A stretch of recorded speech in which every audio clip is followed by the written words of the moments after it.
అందరికీ నమస్కారం. Valmiki Ramayanam part 42 Uttara Kanda audio book.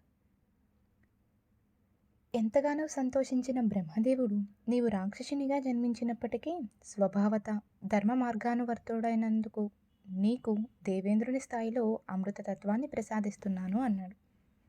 తదుపరి బ్రహ్మదేవుడు కుంభకర్ణునికి ఒక వరాన్ని ప్రసాదించుచుండగా ఆయన వెంటనున్న దేవతలందరూ చేతులు జోడించి ఈ రాక్షసుడు దుర్బుద్ధి గలవాడు, ఇతను ఇప్పటికే 7 అప్సరసలు ఇంద్రుని అనుచరులను 10 మందితో సహా అసంఖ్యాకులైన ఋషులను మానవులను కూడా భక్షించాడు. యావత్ విశ్వాన్ని భయభ్రాంతం చేయటమే ఇతను పనిగా పెట్టుకున్నాడు. ఏ వరము లేకుండానే ఇప్పటికే ఇతను ఎంతో అల్లకల్లోలం సృష్టించినందున ఇక నీ నుండి వరాలను పొందిన మీదట ఇతను ముల్లోకాలను భక్షించడం తథ్యమని మేము భావిస్తున్నాం. కుంభకర్ణుడికి వరమిచ్చే నెపంతో అతన్ని ఏదో ఒక విధంగా మాయామోహితుణ్ణి చేయవలసిందిగా నిన్ను ప్రార్థిస్తున్నాం అంటూ వేడుకున్నారు. దేవతల విన్నపాన్ని జాగ్రత్తగా పరిశీలించిన మీదట బ్రహ్మదేవుడు తన పత్ని అయిన సరస్వతీదేవిని స్మరించగానే ఆమె వచ్చి ఆయన ప్రక్కన నిలిచింది. ప్రభు, నేను చేయగలిగిన సేవ ఏమి అని ఆమె ప్రశ్నించగా, నీవు కుంభకర్ణుని నోట వాక్కు కాగోరుతున్నాను అని బ్రహ్మదేవుడు సమాధానమిచ్చాడు. ఫలితంగా బ్రహ్మదేవుడు కుంభకర్ణుని వరం కోరుకోమని అడుగగానే మహాకాయుడైన ఆ రాక్షసుడు, నీవు నా కోరిక నెరవేర్చదలిస్తే నన్ను అనేక సంవత్సరాలు నిద్రపోనివ్వు అని బదులిచ్చాడు. తక్షణమే బ్రహ్మదేవుడు తదాస్తు అని బదులు పలికాడు. విశ్వపితామహుడు సరస్వతితోనూ దేవతలతోనూ కలిసి నిష్క్రమిస్తుండగా కుంభకర్ణుడు తేరుకొని, నా నోటి నుండి ఈ వినాశకరణమైన పలుకులు ఎలా వెలువడ్డాయి? దేవతలు నన్ను మాయచేసి ఉంటారు అనుకున్నాడు ఆశ్చర్యంతో. అటుపైన ఆ సోదరత్రయం ఒక అరణ్యంలో సుఖంగా జీవించసాగారు. తన మనుమలు 3 వరాలను పొందారని తెలుసుకున్న సుమాలి భయాన్ని పూర్తిగా విడిచి రసాతలం నుండి వెలుపలకు వచ్చాడు. అతని వెంట మారీచుడు, బృహస్తుడు, విరూపాక్షుడు, మహోదరులతో సహా అతని అనుచరులు వచ్చారు. తక్షణమే సుమాలి దశగ్రీవుని వద్దకు వెళ్ళి అతన్ని ఆలింగనం చేసుకుని, మనం లంక నుండి పారిపోవడానికి హేతువైన మహావిష్ణువు భయం నీ దయ వల్ల ఇప్పుడు తొలగిపోయింది. లంకా రాజ్యం ప్రస్తుతం కుబేరుని ఆక్రమణలో ఉన్నప్పటికీ అది తొలుత రాక్షసులకు చెందినది. అందువల్ల నా ప్రియ దౌహిత్రుడా, నీవు నీ సవతి సోదరుడైన కుబేరుని వద్దకు వెళ్ళి సామధానాలతో గాని లేక అవసరమైతో బలప్రయోగంతోనైనా సరే నీకు న్యాయంగా దక్కవలసి ఉన్న రాజ్యాన్ని స్వాధీనం చేసుకో. నీవు లంకను పునఃస్వాధీనం చేసుకోగలిగితే అంతటా నిన్ను రాక్షసులకు రాజుగా చేస్తానని మాట ఇస్తున్నాను అన్నాడు. కానీ దశగ్రీవుడు, ప్రియమైన మాతామహ, కుబేరుడు నా సవతి అన్న కనుక నీవు ఇలా మాట్లాడడం తగదు అని బదులిచ్చాడు. అలా మందలించబడడంతో సుమాలి మిన్నకుండిపోయాడు. తరువాత ప్రహస్తుడు దశగ్రీవుని సమీపించి, వీరోత్తములకు స్వప్రయోజనాలను సాధించుకునే మార్గంలో భ్రాతృత్వపు భావాలకు తావిచ్చే ప్రశ్నే ఉండదని నీవు గ్రహించాలి. ప్రియమైన దశగ్రీవ, నీవు సుమాలిని విమర్శించి ఉండవలసింది కాదు. ఎందుకంటే ఆయన నిజంగానే నీకెంతో మంచి హితబోధ చేశాడు. ఉదాహరణకు కశ్యపుని భార్యలు దేవతలకు, దానవులకు మాతలైనట్టి దితి, అదితి అనే అక్కా చెల్లెళ్ళ విషయం చూడు. చాలా కాలం క్రిందట దైత్యులు ఈ విశ్వాన్ని తమ చెప్పు చేతల్లో ఉంచుకున్నారు. కానీ అనంతర కాలంలో మహావిష్ణువు తోడ్బాటుతో ముల్లోకాలు ఆదిత్యుల నియంత్రణలోకి వచ్చాయి. అందువల్ల ఓ రాక్షసోత్తమ, సార్వభౌమత్వం కోసం నీ సోదరునితో పోరాడేవారిలో నీవేమీ మొదటివాడివి కాదు అంటూ ఉద్బోధ చేశాడు. వాస్తవానికి లంకను జయించాలనే ఆలోచన దశగ్రీవునికి నచ్చింది. ప్రహస్తుని పలుకుల గురించి కొంత తడువ ఆలోచించిన మీదట అతనితో కలిసి త్రికూటానికి వెళ్ళాడు. ముందుగా దశగ్రీవుడు ప్రహస్తుని తన దూతగా పంపించగా అతను లంకా రాజ్యాన్ని దాని న్యాయబద్ధమైన యజమానులకు తిరిగి అప్పగించవలసిందిగా కుబేరుణ్ణి అభ్యర్థించాడు. అయితే ప్రహస్తునికి స్వాగత సత్కారాలు చేసి అతని ప్రతిపాదనను విన్న మీదట వైశ్రవణుడు బదులిస్తూ, ఈ స్థలం నాకు నా తండ్రి ఇచ్చినట్టిది, అందువల్ల దీనిని వదులుకోవటం నాకు ఇష్టం లేదు. కానీ దశగ్రీవునికి ఇష్టమైతే అతను తప్పకుండా ఇక్కడికి వచ్చి నాతో పాటు లంకలో భాగస్వామ్యాన్ని పొంది మన మధ్య శత్రుత్వం లేకుండా చేయవచ్చును అని చెప్పాడు. ప్రహస్తుడు నిష్క్రమించిన మీదట కుబేరుడు తన తండ్రి వద్దకు వెళ్ళి దశగ్రీవుడి మనోగతాన్ని వివరించాడు. అంతటా విశ్రవుడు బదులిస్తూ, ఇప్పటికే దశగ్రీవుడు నా వద్దకు వచ్చి లంకా రాజ్యాన్ని తనకివ్వమని అడిగాడు. కానీ అతని దురాశకు నేను కఠినంగా మందలించాను. నిన్ను జయించి నిన్ను లంక నుండి తొలగించాలని తన పథకాన్ని అమలు చేయబోనుకున్నట్లయితే అంతిమంగా అతను తన సర్వనాశనాన్ని కొని తెచ్చుకున్నట్లేనని అతన్ని హెచ్చరించాడు. బ్రహ్మదేవుని నుండి వరాలను పొందినందువల్ల దశగ్రీవునికి కళ్ళు నెత్తికెక్కి ఎవరిని గౌరవించాలో ఎవరిని గౌరవించకూడదో విచక్షణ చూపలేకపోతున్నాడు. ఇప్పుడున్న అసంతుష్టి కారణంగా అతను మరింత దుర్బుద్ధితో ఉన్నాడు. అందువల్ల నీవు నీ అనుచరులు లంకను విడనాడవలసిందిగా నా మాటగా చెబుతున్నాను. నీవు కైలాసంలో నివాసం ఏర్పరచుకుని అహంకారి అయిన నీ సవతి సోదరునితో వైరం రాకుండా చూసుకో అని చెప్పాడు. అటుపైన కుబేరుడు లంకను ఖాళీ చేసి వెళ్ళాడు. ప్రహస్తుడు ఈ సమాచారాన్ని దశగ్రీవునికి తెలుపగా అతను నగరంలోకి ప్రవేశించి రాక్షసుల చేతి సింహాసనంపై ప్రతిష్ఠించబడిన వాడై వారి రాజుగా పరిపాలించసాగాడు. ఆ తర్వాత కొంతకాలానికి దశగ్రీవుడు తన సోదరి అయిన శూర్పణఖను దానవరాజైన విద్యుజ్జిహ్వనునికిచ్చి వివాహం జరిపించాడు. తదుపరి ఒక రోజున దశగ్రీవుడు అరణ్యంలో సంచరిస్తూ మాయాదానవుణ్ణి అతని పుత్రికను కలుసుకోవటం తటస్థించింది. ఇటు వచ్చారేమని దశగ్రీవుడు ప్రశ్నించగా మాయాదానవుడు వివరంగా బదిలిస్తూ, చాలా కాలం క్రిందట హేమ అనే అప్సరసను నాకిచ్చి వివాహం చేశారు. అటుపై నేను కొన్ని వేల సంవత్సరాలు ఆమెతో కలిసి జీవించాను. అమితమైన అనురక్తి కలిగి ఉన్నందున నేను స్వర్ణంతోనూ రత్న మాణిక్యాలతోనూ హేమ కోసం ఒక అద్భుత నగరాన్ని నిర్మించాను. కానీ 14 సంవత్సరాల క్రితం ఆమె ఏదో దేవకార్యాన్ని నెరవేర్చే నిమిత్తం నన్ను వీడి వెళ్ళిపోయింది. దుఃఖ వివశుడైన నేను నా రమణీయ నగరాన్ని వదిలి నా కుమార్తెకు యోగ్యుడైన భర్తను కనుగొనే ఆశతో ఇప్పుడు ఇలా అరణ్య సంచారం చేస్తున్నాను. ఈ అమ్మాయే గాక నాకు హేమ ద్వారా మాయవి, దుందుబి అని 2 పుత్రులు కూడా కలిగారు.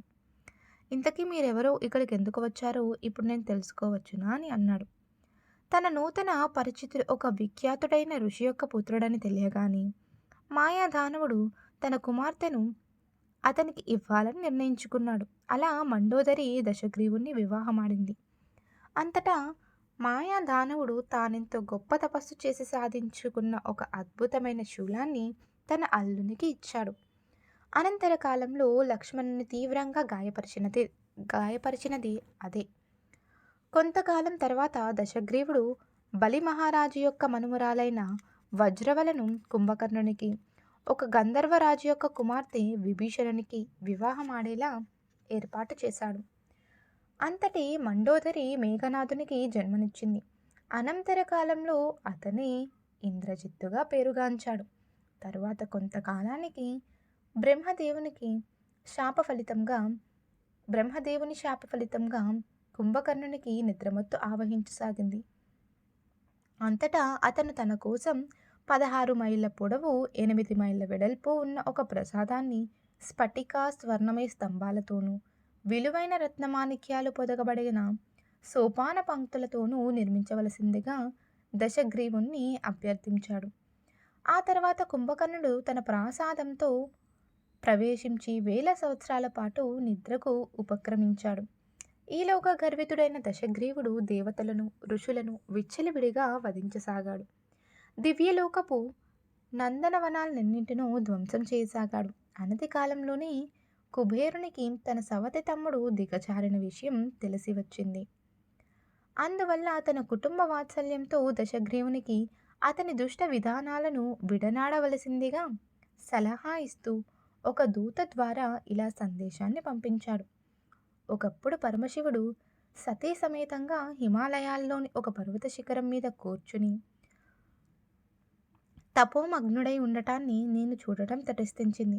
నేను ఉమాదేవిని చూడాలన్న కుతూహలంతో ఉన్నాను. కానీ నా వామనేత్రం ఆమె మీద పడడంతోనే దగ్ధమైపోగా నా దక్షిణ నేత్రం భస్మవర్ణానికి మారింది. భయంతో నేను శీఘ్రమే ఆ స్థలాన్ని విడిచి పరమశివుణ్ణి సంతృప్తిపరచాలనే ఆశతో తపశ్చర్యలు సాగిద్దామని హిమాలయాల్లోని వేరొక ప్రాంతానికి వెళ్ళాను. ఎట్టకేలకు 800 సంవత్సరాలు గడిచిన మీదట పరమశివుడు ప్రసన్నుడై నా ఎదుట ప్రత్యక్షమై నాకు ఆప్తమిత్రునిగా ఉంటానని చెప్పాడు. నా వామనేత్రంలోని దృష్టి యథాపూర్వకంగా పునరుద్ధరించ పునరుద్ధరించబడినప్పటికీ నా దక్షిణ క్షేత్రం మాత్రం శాశ్వతంగా భస్మావరణంలోనే ఉండిపోతుందని మహేశ్వరుడు చెప్పాడు. ఓ దశగ్రీవ, ఈ తపస్సాధనల అనంతరం నా స్వగృహానికి మరలి వచ్చిన మీదట నీ దుష్కృత్యాల గురించి నాకు తెలిసి వచ్చింది. దేవతలు ఇప్పటికే నిన్ను సర్వనాశనం చేయటానికి పథకాలు వేస్తున్నారనే విషయం ఇప్పుడు నీ శ్రేయోభిలాషిగాను బంధువుగాను నీకు తెలియజేసి హెచ్చరించక తప్పదు. సమయం మించిపోకముందే నీవు నీ ప్రవర్తనను సరిదిద్దుకొని తీరాలి. కుబేరుని సందేశాన్ని విన్న మీదట దశగ్రీవుడు అగ్రహోదగ్రుడైనాడు. నేను నా అన్న పట్ల గల గౌరవభావం చేతని ఈ అవమానకరమైన పలుకులనన్నిటినీ సహనంతో వింటూ ఉండిపోయాను. కానీ ఈ దూషణ వాక్యాల కారణంగా ఇప్పుడు నేను ముల్లోకాలను జయించాలని మాత్రమే కాక లోకపాలులను నలుగురిని సంహరించాలని కూడా తీర్మానించుకున్నాను. ఈ మాటలంటూ దశగ్రీవుడు తన ఖడ్గాన్ని దూసి ఆ దూతను నిర్దాక్షిణ్యంగా నరికివేశాడు. అంతటా ఆ దూత దేహాన్ని రాక్షసుల చేత భక్షింపచేసి దశగ్రీవుడు తన రథాన్ని అధిరోహించి మహోదరుడు, ప్రహస్తుడు, మారీచుడు, శుకుడు, సారణుడు, ధూమ్రాక్షుడు అనే తన సచివులు 6 వెంట రాగా కుబేరుని నివాసం వైపు బయలుదేరాడు. దాదాపు 1 గంట సేపు ఆకాశ మార్గాన్న పయనించి దశగ్రీవుడు కైలాస పర్వతానికి వచ్చాడు. అలా వచ్చిన రాక్షసుల రాకను గమనించిన యక్షులు కుబేరుణ్ణి సమీపించి వారితో పోరాడటానికై ఆయన అనుమతిని పొందారు. అటుపైన భయంకరమైన యుద్ధం జరిగింది. తన సచివులపై యక్షుల ఆధిక్యాన్ని సాధిస్తున్నట్లు కనిపించగానే దశగ్రీవుడు తన గదాయుధాన్ని తీసుకుని శత్రువును చితకగొట్టడం ప్రారంభించాడు. అంతటా బ్రతికి మిగిలిన యక్షులు కుబేరుని వద్దకు వెళ్ళి తమ పరాజయం గురించి తెలియజేయగా కుబేరుడు వేరొక సేనను పంపించాడు. రాక్షసులు తిరిగి విజయం సాధించారు. అంతటా దశగ్రీవుడు కుబేరుని నివాసంలోకి ప్రవేశించాడు. ముఖద్వారం వద్ద ఒక రక్షకుడు ధైర్యం చేసి దశగ్రీవుని ప్రవేశాన్ని అడ్డుకున్నాడు. అతన్ని త్రోసుకుని పోవాలని దశగ్రీవుడు ప్రయత్నించినప్పుడు ఆ రక్షకుడు ఒక కొయ్య దిమ్మతో అతని శిరస్సు మీద మోదటంతో విపరీతమైన రక్తస్రావం జరిగింది. కానీ బ్రహ్మదేవుని వరప్రభావం వల్ల దశగ్రీవుడు వధించడం సాధ్యం కాకపోయింది. అతను తిరిగి కోలుకుని ఆ రక్షకుని చితకకొట్టి ఒక మాంసపు ముద్దగా మార్చడంతో తక్కిన యక్షులంతా భయగ్రస్తులై పారిపోయారు. అంతటా కుబేరుడు తన ప్రధాన సేనానాయకుడైన మణిభద్రుని 4000 మంది యక్ష సైనికులతో పాటు పంపించాడు.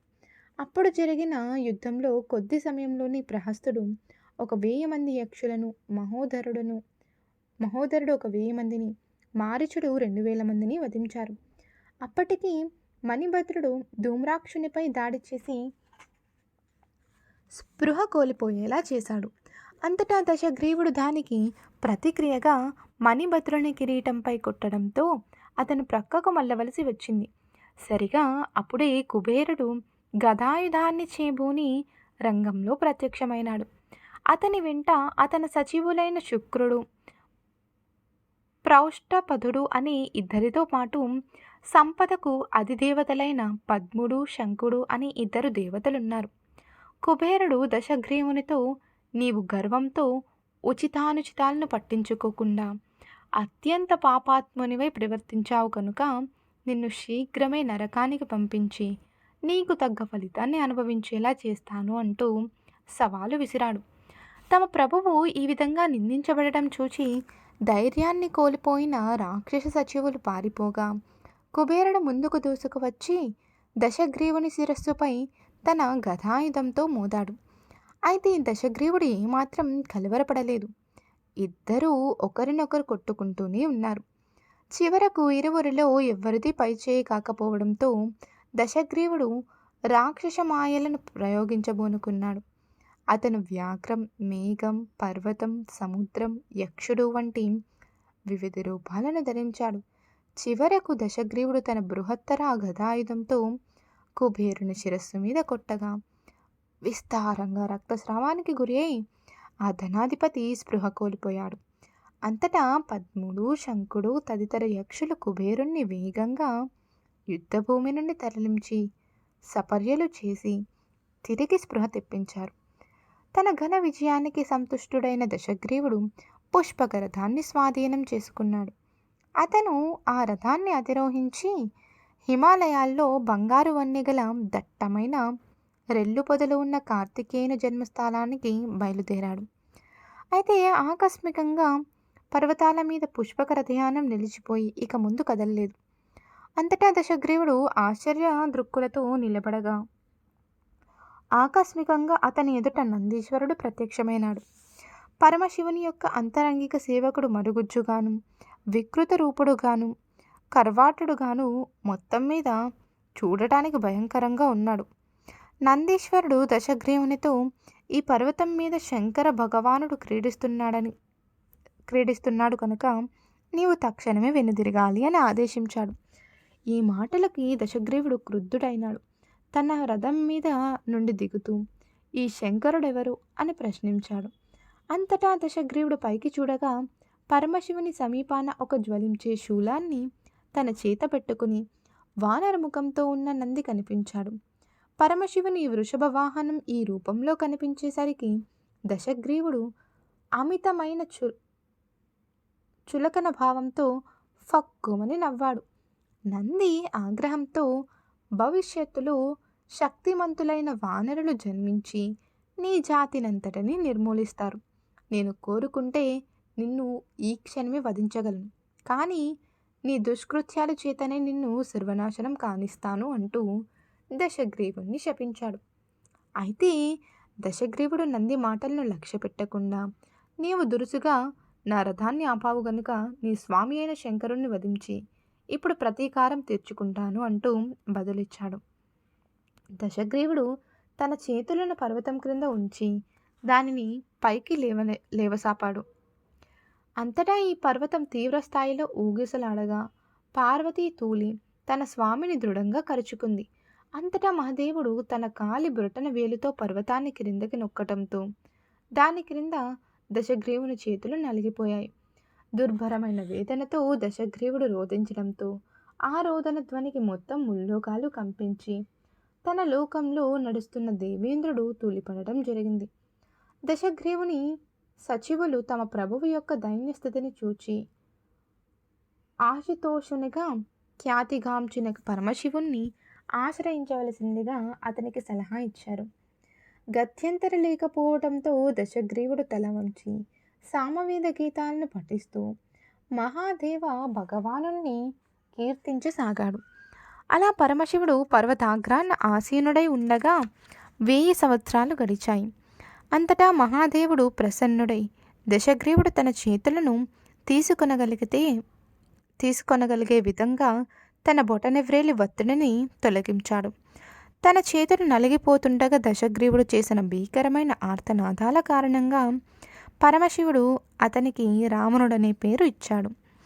తన రోదన ధ్వనులతో దేవతలు కూడా భీతితో రోదించేలా చేసినందున అలా ఆనాటి నుంచి దశగ్రీవుడు రావణుడనే పేర విఖ్యాతుడైనాడు. అటు పిమ్మట రావణుడు పుష్పకరథంపై భూమండలమంతా సంచరిస్తూ వీరులైన క్షత్రియులను సవాలు చేయసాగాడు. రాజులలో కొంచెం ముందు చూపు గలవారు యుద్ధం చేయకుండానే రావణునికి దాసోహమనగా తక్కిన వారిని రాక్షసరాజు సులభంగా పరాజితులను చేశాడు. ఒక రోజున రావణుడు హిమాలయాల సమీపంలోని ఒక అరణ్యాన్ని చేరి అక్కడ జటాజూటాలతో జింక చర్మాన్ని ధరించి ఉన్న ఒక సుందరిమణి అయిన కన్యను చూశాడు. ఆమెను చూడటంతోనే రావణుడు కామప్రేరితుడై బిగ్గరగా నవ్వుతూ, అరణ్యంలో నీ తపస్సాధనలకు నీ యవ్వన సౌందర్యానికి పొంతన కుదరటం లేదు. ప్రియరమణీమణి, నీవెవతవు? ఇక్కడకు వచ్చి తపోమయ జీవనాన్ని గడపాలని ఎందుకు నిశ్చయించుకున్నావు అని ప్రశ్నించాడు. అందుకు ఆ కన్య బదులిస్తూ, బృహస్పతి పుత్రుడు బ్రహ్మర్షి అయిన కుశధ్వజుడు కుమార్తెను నేను. వేదాల యొక్క అవతారంగా పరిగణించబడుతున్నాను కనుక నా పేరు వేదవతి. నన్ను వివాహమాడదలచి ఎందరో దేవతలు, ఉన్నతమైన యోగ్యత గల ఇతర పురుషులు నా తండ్రి వద్దకు వచ్చారు. అయితే శ్రీ మహావిష్ణువు మాత్రమే తనకు యోగ్యుడైన అల్లుడని భావిస్తున్నందున నా తండ్రి వారినందరినీ నిరాకరించాడు. ఈ సంగతి విన్న దైత్యుల రాజైన శంభుడు నిద్రిస్తున్న నా తండ్రిని వధించాడు. అంతటా నా తల్లి తన పతిదేవుని దేహాన్ని మోస్తూ చితిమంటల్లో ప్రవేశించింది. నాటి నుంచి నేను శ్రీమన్నారాయణుడిని నా హృదయంలో ప్రతిష్ఠించుకొని ఆయనని భర్తగా పొందగలనన్న ఆశతో తపస్సాధనను ఆచరించాను. ఓ రావణ, నా తపో ప్రభావం చేత నీ గురించి అన్ని విషయాలు నాకు తెలుసు. అందువల్ల దయచేసి ఇంకా గొడవ చేయకుండా ఇక్కడి నుండి తిరిగి వెళ్ళు అని చెప్పింది. రావణుడు తన రథం మీద నుండి దిగి, ప్రియమైన సుందరాంగి, నీవు నా భార్య కమ్మని అభ్యర్థిస్తున్నాను. నిజానికి నాతో పోల్చి చూస్తే మహావిష్ణువు ఒక లెక్కలోకి వస్తాడా అన్నాడు. ఈ మాటలకు వేదవతి ఆగ్రహించి, శ్రీమన్నారాయణ గురించి అగౌరవంగా మాట్లాడేందుకు సాహసించేవారు నీవు తప్ప ఇంకెవరు ఉంటారు అని బదులిచ్చింది. ఆమె మాట్లాడుతుండగా రావణుడు వేదవతి యొక్క కేశాపాశాన్ని దొరకబుచ్చుకున్నాడు. అగ్రహోదాగ్రురాలైన ఆ కన్య తక్షణమే ఒక చేతిని ఖడ్గంగా మార్చి దానితో తన కేశాలను ఖండించుకుని తనను తాను విముక్తి గావించుకుంది. అంతటా అగ్నిని రగిలింపజేస్తూ వేదవతి, నీ చేత స్పృశించబడిన మీద ఇంక నేను జీవించగోరను. నేను నిన్ను శపించబోవడం లేదు, ఎందుకంటే దానివల్ల నా తపోఫలం తరిగిపోతుంది. అయితే నీకు సర్వనాశనం కలిగించే నిమిత్తం ఒక దివ్యమైన రీతిలో నేను మరోమారు జన్మిస్తాను అంది. వేదవతి అగ్ని ప్రవేశం చేయగా దివి నుండి ఆమెపై పుష్పవృష్టి కురిసింది. అంతటా తన దేహాన్ని త్యజించిన వేదవతి ఆ తదుపరి ఒక పద్మం నుండి ప్రత్యక్షమైంది. అయితే రావణుడు శీఘ్రమే ఆమెను పట్టుకుని బలత్కారంగా పుష్పకరథం మీదకి ఎక్కించి ఆమెను లంకకు పట్టుకుపోయాడు. అటుపైన రావణుడు పునర్జన్మనెత్తిన వేదవతిని తన సచివులకు చూపించగా ఆ కన్యను అతను ఉంచుకుంటే ఆమె అతని వినాశనానికి సాధనభూతనమవుతుందని వారు హెచ్చరించారు. ఈ హెచ్చరికను ఆలకించిన రావణుడు వేదవతిని సముద్రంలోకి విసిరివేశాడు. అంతటా ఆవలి తీరాన్ని చేరుకున్న మీదట ఆమె తన దివ్యశక్తిని ఉపయోగించి జనక మహారాజు యొక్క యజ్ఞభూమికి వచ్చింది. జనక మహారాజు నాగలితో భూమిని చదును చేస్తుండగా ఆ కన్య ఒక శిశువుగా చాగటి చాలులో ప్రత్యక్షమైంది. అలా సత్యయుగంలో అవతరించిన వేదవతి త్రేతాయుగంలో జానకి అయింది. రావణుడు యథాప్రకారం పుష్పక రథంలో భూమండలమంతటా సంచరిస్తూ ఒకనాడు ఊషిర బీజం అనే స్థలానికి చేరుకున్నాడు. అక్కడ బృహస్పతి సోదరుడైన సంవర్తన బ్రహ్మర్షి ఆధ్వర్యంలో జరుగుతున్న యజ్ఞకార్యంలో నిమగ్నుడైన మరుత్త మహారాజును చూశాడు. దేవతలంతా ఆ యజ్ఞశాలలోనే ఉన్నారు. కానీ రావణుని వల్ల భయం చేత వారంతా జంతు పక్షి రూపాలలోకి మారారు. ఇంద్రుడు మయూరమైనాడు, కుబేరుడు ఊసరవెల్లి అయినాడు, యమధర్మరాజు కాకిగా మారగా వర్ణుడు హంస అయినాడు. అపరిశుభ్రమైన శునకం మాదిరిగా యజ్ఞశాలలోకి ప్రవేశించిన మీదట రావణుడు మహారాజును సమీపించి, నాతో పోరాడుతావో లేక నాకు దాసోహం అంటావో తెలుసుకో అంటూ సవాలు చేశాడు. మరుత్తుడు, ఎవరు నీవు, నీకు నా నుంచి కావలసిందేమి అని ప్రశ్నించాడు. రావణుడు నిరసనగా నవ్వి, నేను కుబేరుని సవతి తమ్ముణ్ణి, నా పేరు రావణుడు. విఖ్యాతుడైన నా బంధువు ఇప్పటికే నేను యుద్ధంలో పరాజితుణ్ణి చేశాను అన్నాడు. మరుత్తుడు వ్యంగ్యంగా సమాధానమిస్తూ, నీ అన్నను జయించిన నీవు గొప్ప ధర్మాత్ముడివే, అందువల్ల నా బాణాల చేత భేదించబడటానికి ఎంతైనా తగినవాడివి అన్నాడు. మరుత్తుడు క్రోధంతో తన ధనస్సును పూని రాక్షసరాజు మీదకు దూసుకు వెళ్ళాడు. అయితే సంవర్ధనుడు తన శిష్యుణ్ణి వారిస్తూ, పరమశివుని కోసం తలపెట్టిన ఈ యజ్ఞం ఇంకా పూర్తి కాలేదు. ప్రియమైన మహారాజా, ఈ యజ్ఞంలో లోపం జరిగితే ఇది నీ వంశానికంతటికీ వినాశహేతువుగా పరిణమిస్తుంది. రావణుని జయించడం చాలా కష్టం. అదేగాక యజ్ఞ నిర్వహణకు పవిత్ర దీక్షను పూనిన వ్యక్తి ఎన్నడూ ఆగ్రహించటం కానీ యుద్ధానికి తెలపడటం కానీ చేయరాదు అన్నాడు.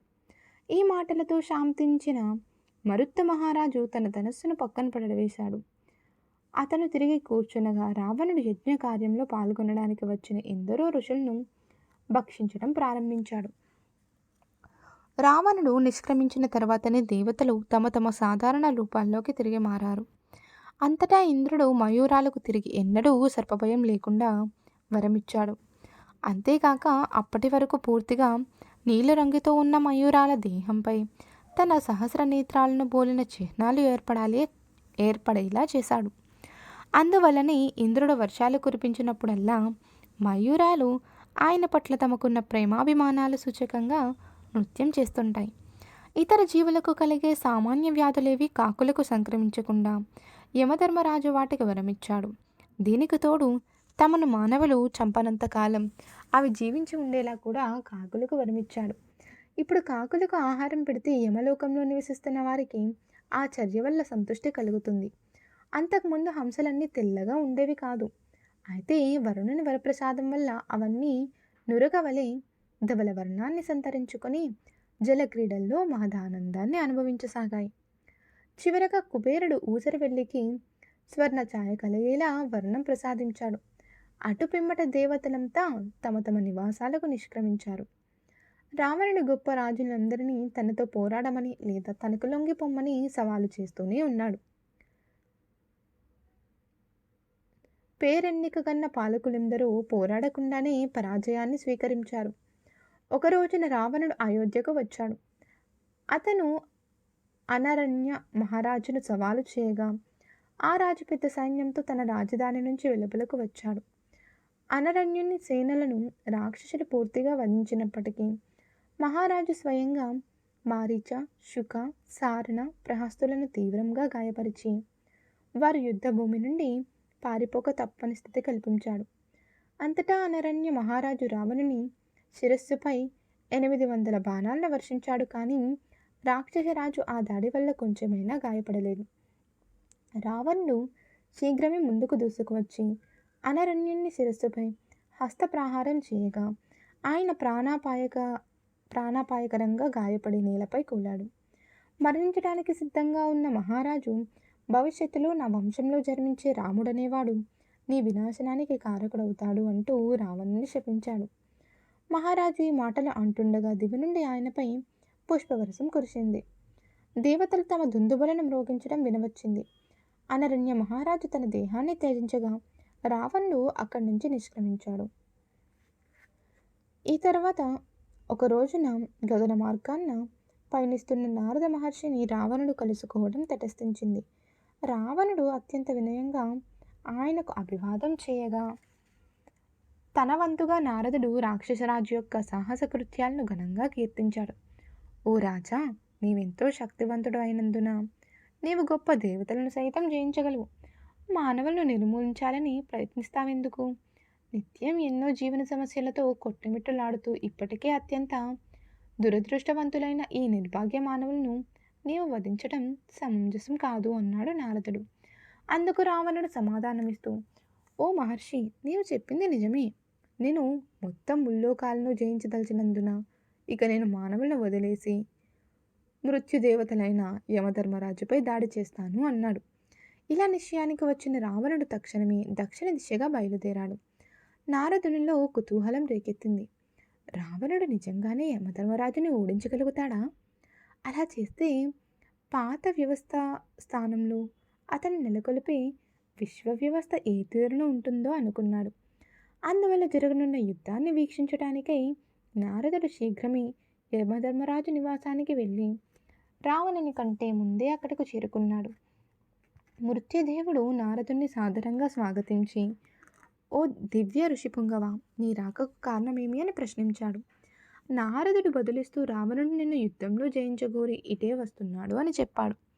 పుష్పకరథం యమలోకంలోకి ప్రవేశించగానే అక్కడ జీవులందరూ తమ తమ పూర్వకృత పుణ్యపాప కర్మాల ఫలితాలను అనుభవిస్తున్న విధానాన్ని రావణుడు చూడగలిగాడు. కొందరు నిర్భాగ్యులు వివిధ నరక యాతనలు అనుభవిస్తుండగా మరికొందరు ఉన్నత శ్రేణికి చెందిన భౌతిక సుఖోపభోగాలను అనుభవిస్తున్నారు. అంతటా స్వీయ బల పరాక్రమాలతో రావణుడు నరకంలో బాధలు పడుతున్న వారినందరినీ విముక్తి చేశాడు. ఈ తుంటరి చర్య చూసి క్రుద్ధులైన వేలాది మంది యమదూతలు రావణునిపై దాడి చేసి పుష్పక రథాన్ని ధ్వంసం చేయాలని ప్రయత్నించారు. అయితే వారెంత భీకరంగా దాడి చేసినా బ్రహ్మదేవుని ప్రభావం వలన రథానికి ఎంత మాత్రాన నష్టం వాటిల్లలేదు. తర్వాత భాగంలో మరింత తెలుసుకుందాం. ధన్యవాదాలు.